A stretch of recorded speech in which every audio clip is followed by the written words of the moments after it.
भाई साहब, पूरे शहर भर में लॉकडाउन लागू है और ऐसे में उत्तर प्रदेश के बाराबंकी जनपद में लपेड़ा बाग में स्थित एडवोकेट नंद किशोर यादव के आवास पर जनहित एकता संगठन के संस्थापक अकबर शाह की अध्यक्षता में बैठक की गई। इस दौरान किन विषयों को लेकर बातचीत की गई, आइए सुनते हैं और पूरा मामला विस्तार पूर्वक जानते हैं। कि वर्तमान सरकार जो ये स्मार्ट मीटर लगवाने जा रही है, इससे जनता का बहुत बड़ा नुकसान है। मैं भारत सिंह यादव, पूर्व जिला बार एसोसिएशन अध्यक्ष। आज यहाँ सरस्वती नगर के मोहल्ले में नंद किशोर यादव जी के वहाँ एक हम लोगों की बैठक हो रही है। इसमें विभिन्न मुद्दों पर चर्चा हो रही है और हमारी तरफ से जो मुद्दा उठाया गया है वो यहाँ जो छुट्टा जानवर घूम रहे हैं, जो लोग पालतू जानवर भी हैं दूध दो करके और उसके बाद में उसको छोड़ देते हैं। तो जनहित एकता संगठन के पदाधिकारियों की बातें तो आपने सुनी ली कि किस तरह से जनहित की समस्याएं देखने को मिल रही हैं। अब ऐसे में एडवोकेट नंद किशोर यादव ने क्या कहा, उनकी बातें भी आपको सुना दें, क्योंकि उन्होंने कुछ धार्मिक स्थल को लेकर कहा है। तो सुनना चाहेंगे तो सुनिए। बैठक की जा रही है, क्या उद्देश्य है यहाँ बैठक करने का? इस बैठक के कई उद्देश्य हैं। शहर की समस्या और जो पुराने आदर्श हैं उनके लिए फिर पुनः जो निपटाए जाते हैं उनको कम से कम महत्व दिया जाए। केवल तारीखों पे वोट पीट के बंद हो जाते हैं। जैसे कल शिक्षक दिवस था, पूरे संपूर्ण देश में शिक्षक दिवस मनाया गया और शिक्षक दिवस मनाना भी चाहिए कि जहाँ पर लोग जिनसे चलने उठने का रास्ता सीखते हैं उनको महत्व देते हैं। इसी मुद्दे को लेकर तो हमने सप्तर्षियों को कहा था कि भगवान राम जिनकी आज 251 प्रतिमा बन रही है, इतना बड़ा भव्य मंदिर बन रहा है और जिन गुरु से उन्होंने शास्त्र शस्त्र और कुल नीति सीखी, उनका महत्व शून्य होता जा रहा है। सतयुग में रह के कुलगुरु आश्रम में रह के उन्होंने सारी शिक्षा ग्रहण, शिक्षा के बाद यहाँ से सीखने के बाद तब आगे गए तो उसका महत्व समाप्त होता जा रहा है। गुरु की महत्ता हम 5 तारीख मना लेते हैं, 5 सितंबर को। उसके बाद कोई न शिक्षक का महत्व देता है और न बच्चे उसका महत्व समझते हैं। तो क्या सरकार से आप मांग करते हैं? हम सरकार से ही मांग करते हैं कि शिक्षक को महत्व दिया जा रहा है हमें, जिससे उनका नाम उज्ज्वल हो। जब एक बच्चा आईएएस बनेगा तो उसके गुरु का नाम बढ़ेगा, एक डायरेक्टर में कोई बनता तो उसके कोच का नाम बढ़ता है। इसलिए गुरु की महत्ता हमेशा रहेगी और हमेशा चलती रहेगी। बिना गुरु के कहीं विकास नहीं हो सकता है। गुरु का मतलब ही है कि जो अंधकार से प्रकाश को ले जाए वो गुरु, इसलिए विकसित किया जाए, ये हमारी मांग है। तो जनहित एकता संगठन के पदाधिकारियों और साथ ही नंद किशोर यादव की बातें सुन करके आप पूरा मार्जिन समझ गए होंगे कि किन किन विषयों को लेकर बातचीत की गई और किस तरह के मुद्दे देखने को मिल रहे हैं। अब ऐसे में जनहित एकता संगठन के संस्थापक अकबर शाह ने हमसे बातचीत कर मामले की पूरी जानकारी दी।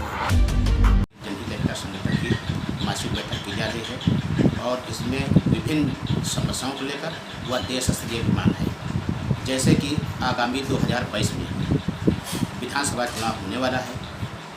मैं प्रदेश सरकार, केंद्र सरकार को अवगत कराना चाहता हूँ कि ये जो है बैलेट पेपर से वोटिंग होनी चाहिए। इससे जो है आम जनता का विश्वास टूटा जा रहा है कि हमें साथ घपलेबाजी की धोखेबाजी।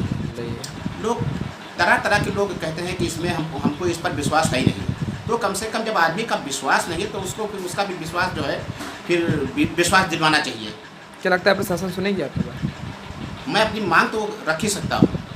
पर और कितने मुद्दे हैं उनको? जैसे कि ये है कि जैसे हमारे जनपद बाराबंकी में जमुरिया नदी, उसको लोग नाला कहते, पहले जमुरिया नदी थी और जमुरिया नदी जो है बहुत मशहूर जगह है। इसमें पूरे शहर का पानी इकट्ठा होकर के बहुत दूर तक जाता है और उसके अगल बगल जो दोनों तरफ ग्रीन बेल्ट हैं उसको भूमाफियों ने अवैध कब्जा करके बड़ी बड़ी बिल्डिंग, बड़े बड़े विद्यालय स्थापित कर दिए हैं। मैं प्रशासन को अवगत कराना चाहता हूं कि ग्रीन बेल्ट को मुक्त करा करके वो दोनों ओर वृक्षारोपण करना चाहिए।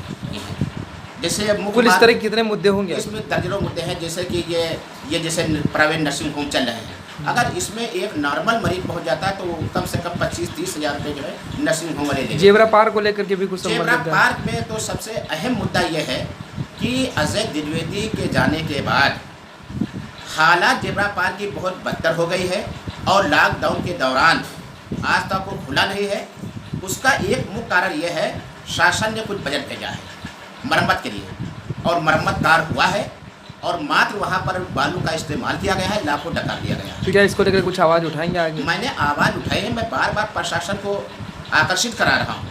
और दूसरी बात यह है कि जिन्होंने सबसे बड़ी मेहनत की, ज़मीन के लिए मैंने आंदोलन किया, ज्ञापन मैंने दिया, उसमें अजय द्विवेदी ने मेरा सहयोग किया और ज़मीन को मुक्त कराया और सरकार का पैसा नहीं लगा, जन सहयोग से बना। लेकिन मुझे एक प्रॉब्लम है, अजय द्विवेदी का जो है मेन गेट पर अलग से उनके नाम का पत्थर लगना चाहिए। प्रशासन ने, नेताओं ने ये काम किया है कि उनका नाम लिखा और उसके नीचे सारे सभासदों का नाम लिख दिया। अरे ये कायस की तुलना अपने सभासदों से करती। आदमी को शर्म आनी चाहिए, नेताओं को शर्म आना चाहिए, अधिकारियों को शर्म। मैं बार बार कह रहा हूँ कि अजय द्विवेदी का पत्थर जो है वो मुख्य द्वार पे लगना चाहिए। तो नहीं लगता है तो या नहीं लगता, हम इसको जबरदस्ती लगवाएंगे। और वहाँ पर जब ये थे उदय भान त्रिपाठी साहब डीएम साहब थे, इन्होंने हमसे कहा था कि ये पत्थर फिलहाल लग जाने दीजिए, ये पत्थर बाद में लगवा दिया जाएगा। और जब एक बार लग गया तो कम से कम महीने में एक बाद में जरूर आवेदन खाता। और इस देश का, इस प्रदेश का विकास कब होगा? जब अजय द्विवेदी जैसे ईमानदार अधिकारी आएंगे, ये देश के भविष्य बनेंगे।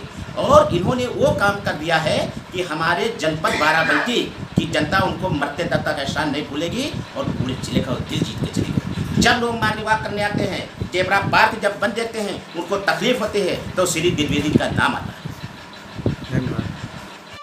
तो भाई साहब, ना जाने ऐसे और कितने मुद्दे हैं और खास तौर से जेबरा पार्क को लेकर के अकबर शाह जी ने क्या कहा, ये भी आपने सुन ही लिया। फिलहाल जो भी हो, बाराबंकी जनपद में उत्तर प्रदेश के लिए ABN News 24 की ब्यूरो रिपोर्ट।